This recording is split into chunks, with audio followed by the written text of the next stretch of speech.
deixa eu ver uma outra coisa aqui também. Eu vi a foto do Netanyahu aqui, eu lembrei, tá, gente? Teve um líder do Irã que foi morto, tá, nessas operações.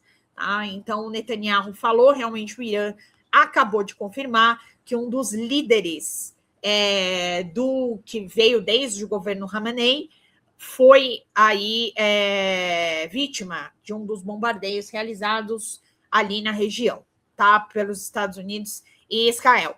Então, gente, bora lá através do Superchat, do Super Stickers, através do Pix. Foi lá democrata@gmail.com e bora lá.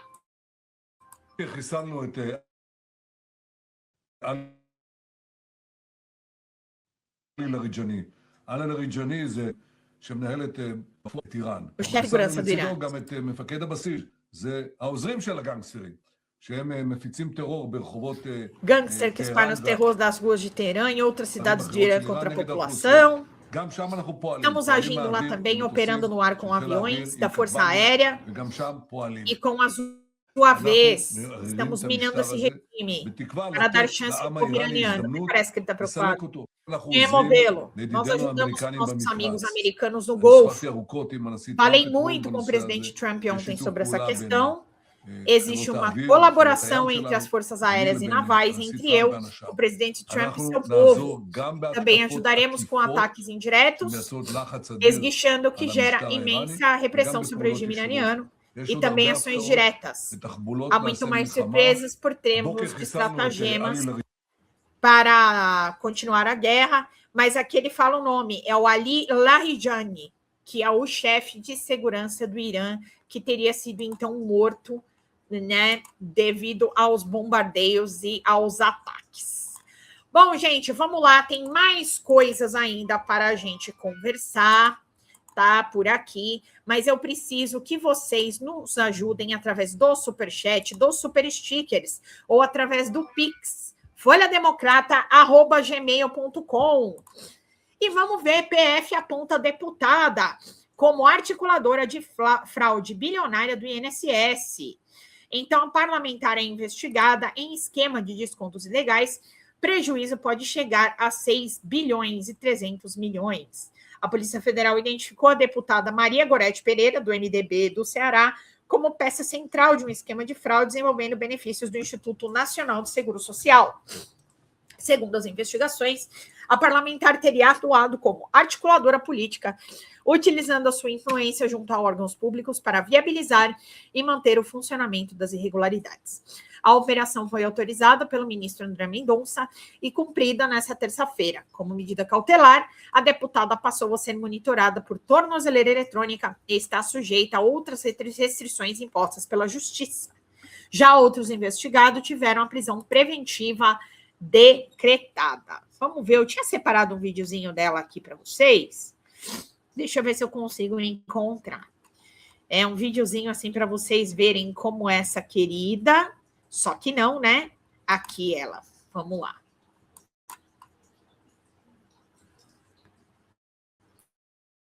Vamos ver. Aqui, ó. A ex-deputada federal Maria Gorete Pereira, do MDB do Ceará.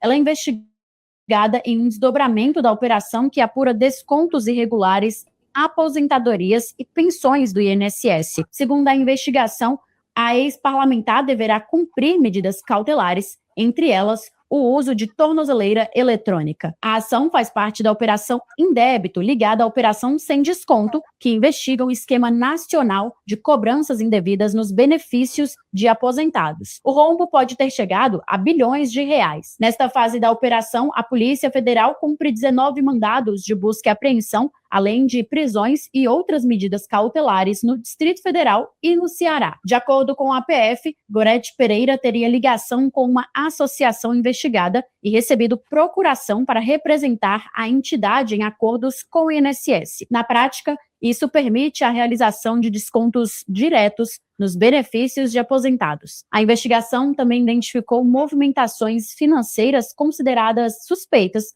que somam cerca de 245 mil reais entre 2018 e 2023. Segundo a Polícia Federal, o esquema envolvia a inserção de dados falsos em sistemas públicos para permitir a cobrança automática nos contra-cheques de aposentados e pensionistas.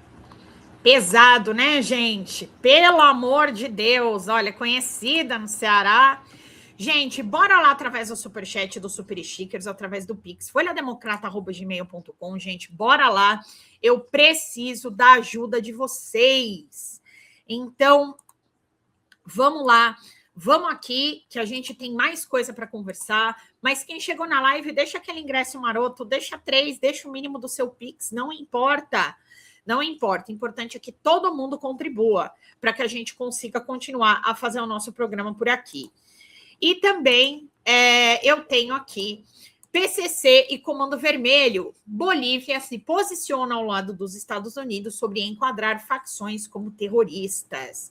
Apontada como área de esconderijo utilizada por integrantes do primeiro comando da capital, está prestes a enquadrar organizações criminosas como terroristas. Trata-se da Bolívia, comandada pelo presidente Rodrigo Paz, que tem demonstrado posicionamento similar ao do governo Trump sobre a classificação de cartéis e bandos criminosos, como infiltram-se politicamente e usam o domínio de território para ampliação do poder. Em um encontro entre a Paz e entre Paz, né? Não entre a Paz, porque ele chama Rodrigo Paz, desculpa. E o presidente Luiz Inácio Lula da Silva, o chefe do Poder Executivo Federal boliviano, deu declarações opostas ao pensamento do governo brasileiro.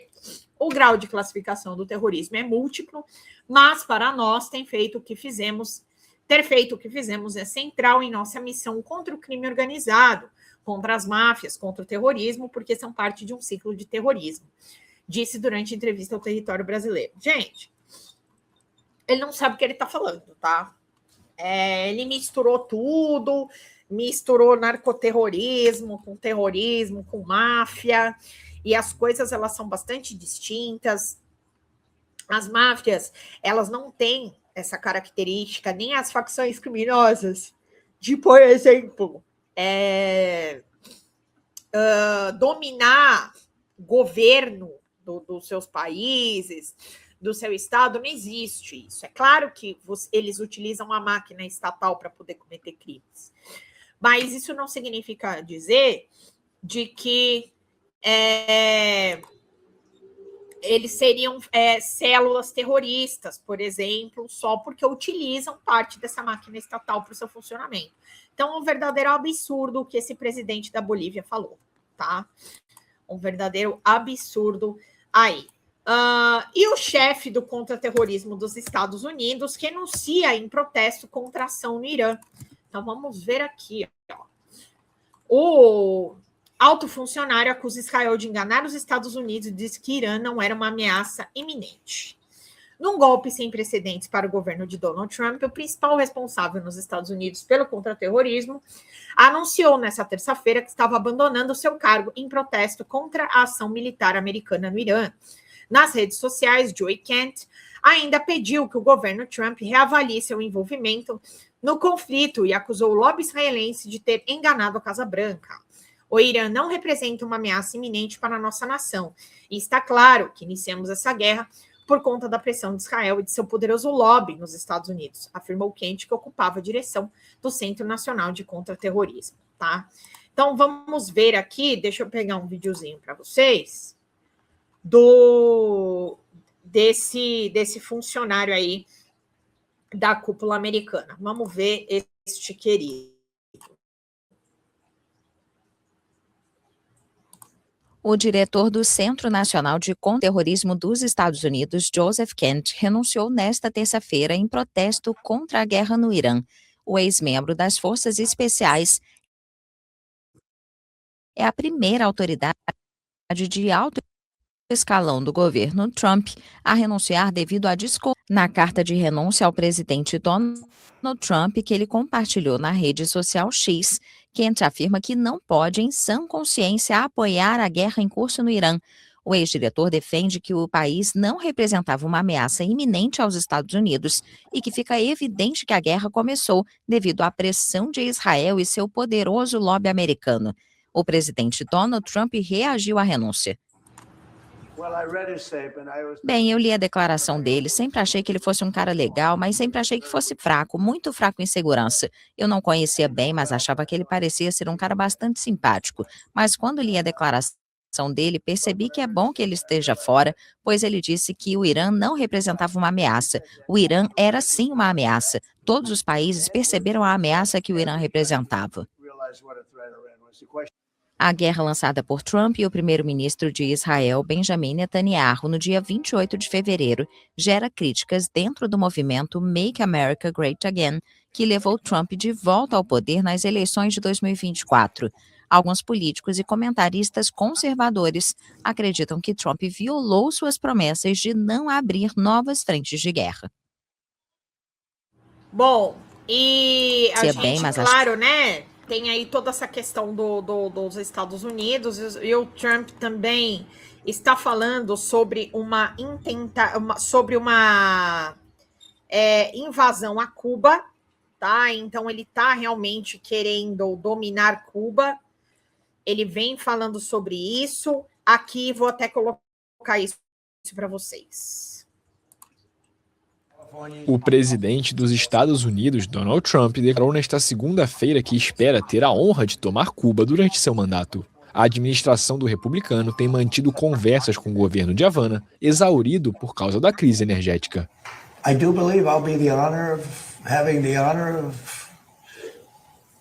Eu realmente acredito que terei a honra de tomar Cuba de alguma forma. Quero dizer, libertá-la ou conquistá-la. Acho que posso fazer o que quiser, para falar a verdade. É uma nação muito fragilizada neste momento.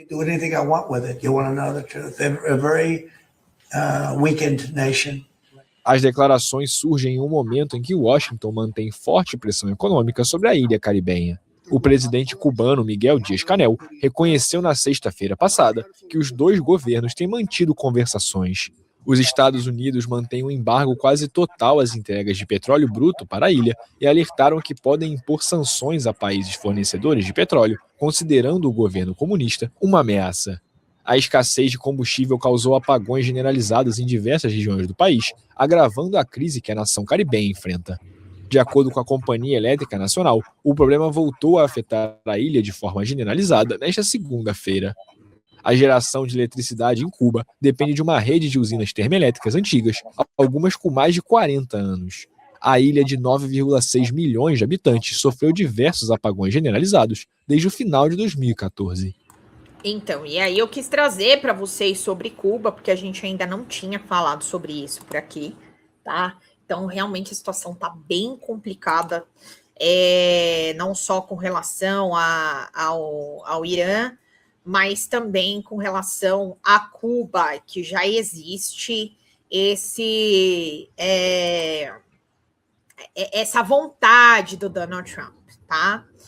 Bom, eu quero trazer aqui para vocês mais uma coisa que eu tinha separado antes, que eu falei para vocês que eu apaguei minha pauta inteirinha hoje, né? Gente, bora lá através do Superchat, do Super Sticker. Hoje eu não posso me alongar muito no final da live, então eu peço que vocês, se possível, contribuam com aquilo que vocês puderem. Então, se vocês tiverem R$3, pode contribuir com R$3, R$5, R$10. Vamos lá, para pelo menos eu me aproximar da meta hoje. Bora lá, gente. Ontem eu fiquei muito distante da meta. E assim, a gente precisa bater, porque o nosso mês acaba um pouco antes no canal por causa do YouTube. Então, eu preciso bater a meta. Então, quem puder hoje chegar com 20, chegar com 30, puder chegar com um pouquinho mais, hoje é o dia de fazer isso para a gente poder bater. Então, se vocês gostam do nosso programa, gostam do nosso conteúdo, das apurações que nós fazemos, contribuam para a continuidade do nosso canal. Então, vocês podem fazer através do Superchat ou do Super Stickers, ou através do Pix, folhademocrata@gmail.com, tá bom? Aí aqui, vamos lá. Eu quero trazer para vocês essa STF suspeita de vazamento seletivo para prejudicar o caso Master. Nossa, que novidade! O STF suspeita desse vazamento seletivo da vida íntima de Daniel Vorcaro para prejudicar o caso Master. A corte foi alertada sobre tentativas de acesso à sala cofre da CPMI com as gravações. como canetas, óculos com dispositivo de gravação ou câmeras escondidas no corpo. As suspeitas recaem sobre parlamentares e assessores que acessaram o local desde a última sexta-feira, quando a sala COFRE foi liberada aos parlamentares membros da CPMI, suplentes e a assessor. Opa, eu mutei aqui, né? As suspeitas recaem sobre parlamentares e assessores que acessaram o local desde a última sexta-feira, quando a sala COFRE foi liberada aos parlamentares da CPMI. Aqui o relator André Mendonça, diante disso, teria determinado que os equipamentos fossem retirados dali, tá? Então, é isso.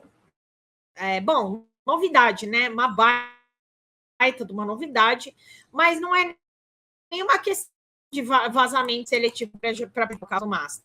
É vazamento seletivo para usar facoide mesmo, para lançar para a imprensa e tudo mais, entendeu? Não é seletivo para prejudicar o caso Master. De verdade, meu, pelo amor de Deus, entendeu? Tem uma outra coisa que apareceu aqui. Vamos ver também. Vamos lá. Vamos ver. Inclusive, a namorada do Vorcaro vai depor dia 23, tá? Na CPMI do INSS. Então, aguardaremos ansiosamente semana que vem para ouvir Marta Graeff, que é a ex-noiva do Daniel Vorcaro, tá? Então, é isso. Vamos aguardar aí ver o que ela tem a dizer. E eu quero trazer para vocês, que eu acho que tem trecho aqui do Roda Viva que eu não posso trazer. Então, eu vou trazer o quê, gente? O Ratinho falando mal do Wagner Moura. Vamos às notícias importantes do dia, só que não, né? Após a polêmica envolvendo a Erika Hilton, Ratinho surpreendeu o público com uma declaração sobre o ator Wagner Moura. Então, ele voltou a causar polêmica ao comentar falas políticas do ator Wagner Moura após a recente polêmica envolvendo a Erika Hilton. E aí, ele criticou o artista por declarações sobre o ex-presidente Jair Bolsonaro durante a divulgação do filme Agente Secreto. Então, vamos ver aqui no X. Vai valer a pena? Não vai valer a pena, mas a gente vai assistir porque a gente está aqui para isso. Vamos lá, gente, vamos me ajudar a bater meta. Eu posso ir mais 15 minutinhos por aqui. Bora lá! Que disputou o Oscar e perdeu, Wagner Moura. Ele falou o Oscar. Aquele menino que disputou o Oscar e perdeu, Wagner Moura, que sei ele como Capitão Nascimento, um baita de um ator. Depois ele fez um filme lá dos narcotraficantes também, que esqueci o nome do filme, que ele fez o Pablo Escobar, sensacional, um baita de um ator. Pô, mas isso, o Wagner, esquece Bolsonaro, cara. Para de falar dele. Qual é o motivo? O cara tá doente, tá lá quase morrendo, você falando mal do cara nos Estados Unidos. Cala tua boca, porra. Que isso? Fala outra coisa. Continua sendo Capitão Nascimento, continua sendo baita do ator que você é. Esquece essa coisa de política, esquece, senão nós vamos morrer. Ou nós vamos se matar. Vamos parar, vamos. Brasil é um só, nosso povo é um só. Vamos deixar a política para a hora que tem que ser política. Na hora da urna, aí vota o jeito que você quiser, porra. Para de aquele... Não, assim, eu acho engraçado que aí eles querem fazer, né? Tipo, não, o nosso país é um só e não sei o quê. Então por que você tá falando do Wagner Moura se você acha que o nosso país é um só? Você não quer que fale de política porque você é contra as coisas que o Wagner Moura fala. Então, é contra os seus interesses. Por isso que o Wagner Moura está falando errado. Lembrando que Ratinho é pai do Ratinho Júnior e Ratinho é super do agro, inclusive, super reaça, a gente sabe muito bem, né? Então, dispensa maiores apresentações. Fala galera da Folha TV, não se esquece de se inscrever aqui no nosso canal para assistir programas como Folha Notícias Manhã, Folha Notícias Noite, o nosso Folha Entrevista e o nosso Barzinho das Meninas. Muitas coisas bacanas a gente acompanha por aqui e a gente precisa muito, muito do apoio de vocês para nosso trabalho jornalístico, investigativo, de curadoria de conteúdo, com vocês ajudando no nosso Pix, folhademocrata@gmail.com, ou mandando superchats, valeu demais, e os recursos financeiros, tornando-se membro do nosso canal, no nosso curso de jornalismo básico, para você ficar muito bem informado a respeito de tudo. Queridos e queridas, muito obrigado pela presença de todos vocês. Vida longa e próspera. Cuidem-se, cuidem dos seus, e não esquece de se inscrever aqui na Folha TV. Até mais!